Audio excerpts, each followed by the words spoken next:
1,300 students from more than 20 colleges and the university marched in protest last Friday against the South African government's introduction of apartheid into top-level education.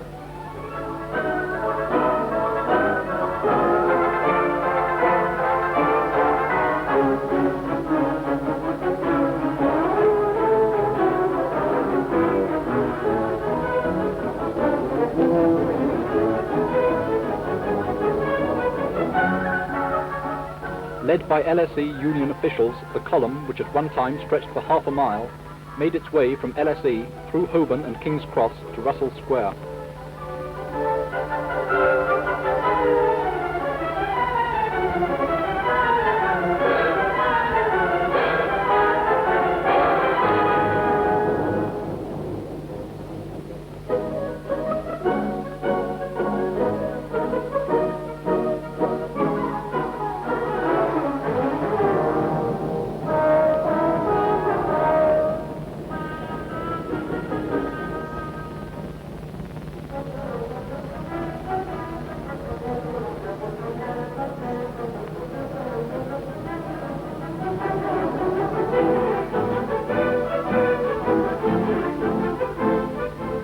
Ancient law prohibits meetings within a mile of Parliament, and so only a small deputation was allowed at South Africa House.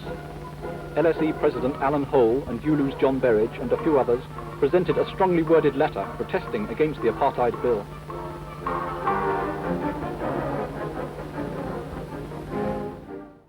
But even in those days, rag material was the most popular, and Rag Day, November the 5th, was an event which called for careful preparation.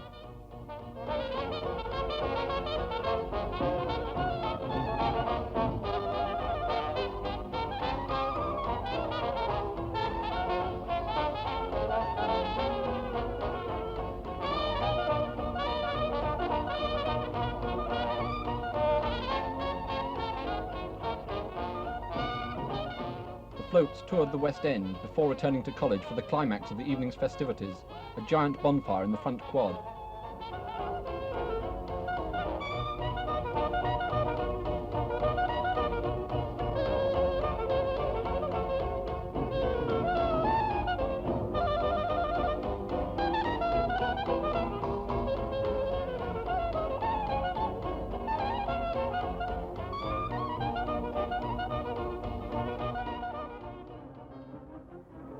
One of the most spectacular events of recent years was a well-planned and constructive attempt to solve London's traffic problem. Half the college turned out to emphasise the need for a zebra crossing to ULU.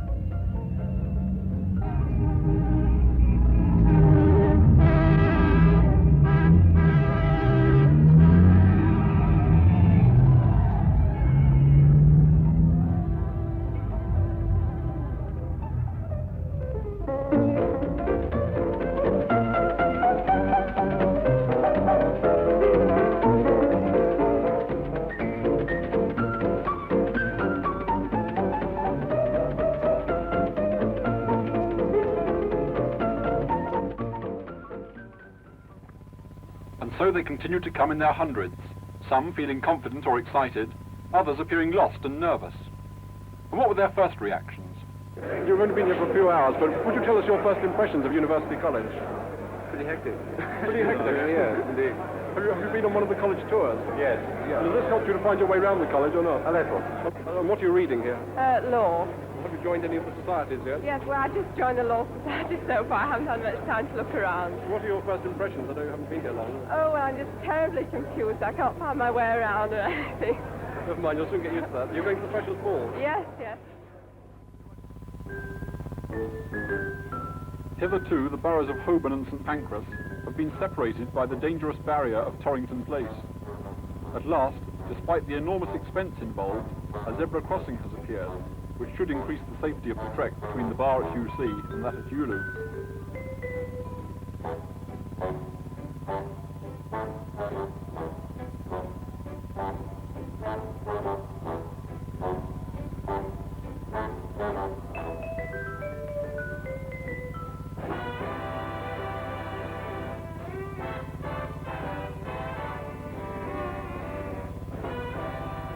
As an expression of our gratitude to the local authorities, an official opening was disorganized by Phineas.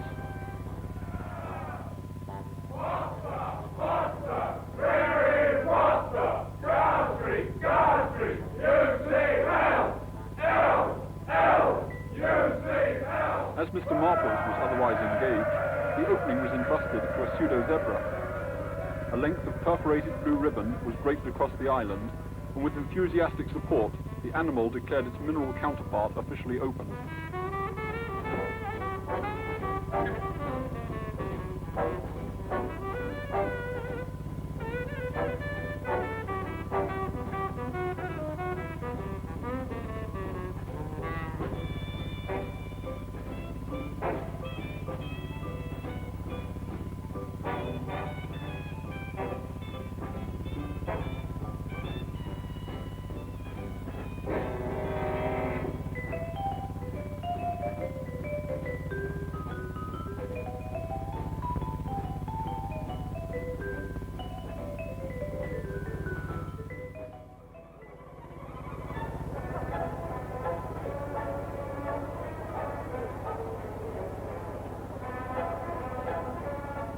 When Reggie's guardians deserted him, UC could not resist the temptation.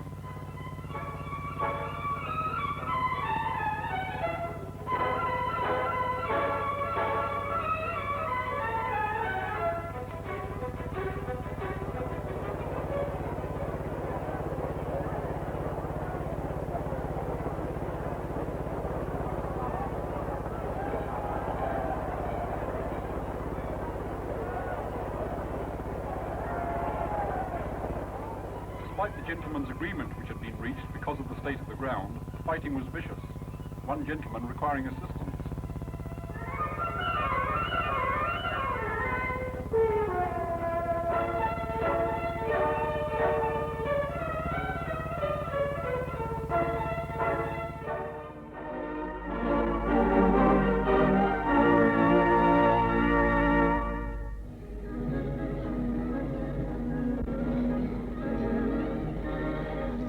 Cold weather has not prevented large numbers of enthusiastic skaters from visiting Queen's Ice Club each week. In contrast to most other clubs in the Union, its membership has been consistently high.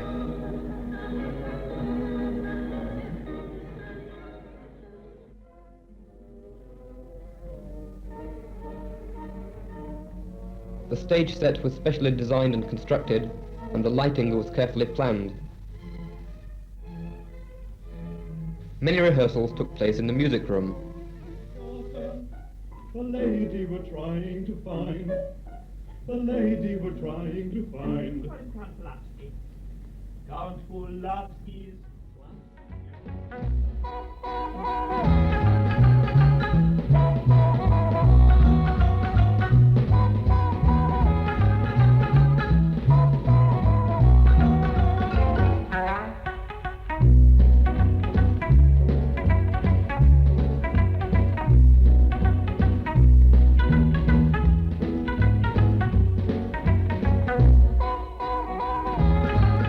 About 120 prints and even more transparencies were submitted for this year's exhibition, which was on view in the North Cloisters for 3 days.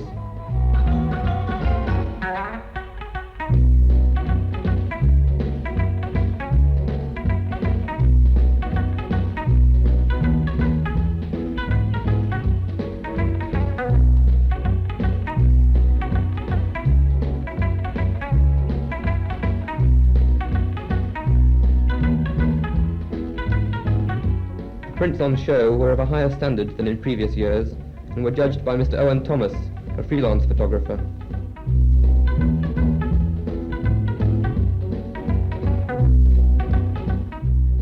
Soon after the exhibition, the Society held another of its regular meetings, at which members exchanged notes and advice in an informal atmosphere.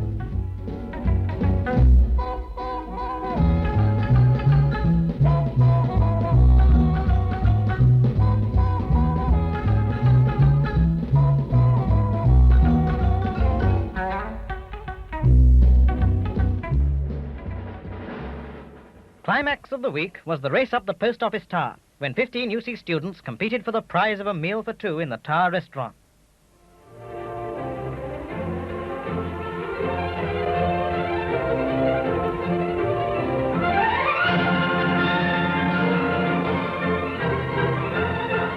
Also taking part was Cliff Morgan, and ITV cameras were once again on the scene to record the event. 33 floors and 798 steps later, the first contestants soon began to arrive, with Cliff Morgan considerably the worse for wear.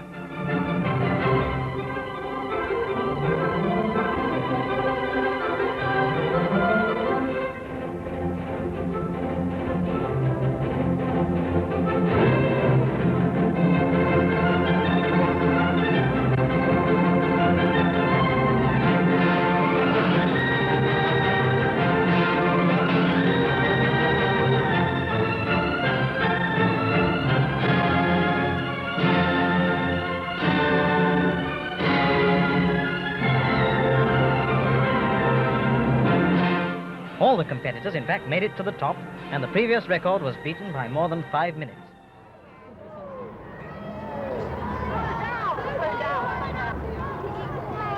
The UC contingent on today's march says to all the people who are concerned in the suppression of women, fuck off! At the present time, it's a sort of watershed, I think. Women are apparently liberated in many ways, but in fact and in practice they're not. They're still discriminated against in many professional fields, and often in very pernicious ways. I think the time has come when women have got to find self-respect and a full identity of their own, and that's what's very difficult for them. And the battle that we have to fight is not against men, it's often against women, actually, to try and get them to fulfill themselves. What would you like to say to thousands of women listeners who imagine that they're enjoying life at the kitchen sink? Women unite. You have nothing to lose but your kitchen sinks. Free liberation! When are we going to get it? Now! Free our sisters! Free ourselves! Free our sisters! Free ourselves! Free our sisters! Free ourselves! What do we want? Equal pay! What do we want? Equal pay!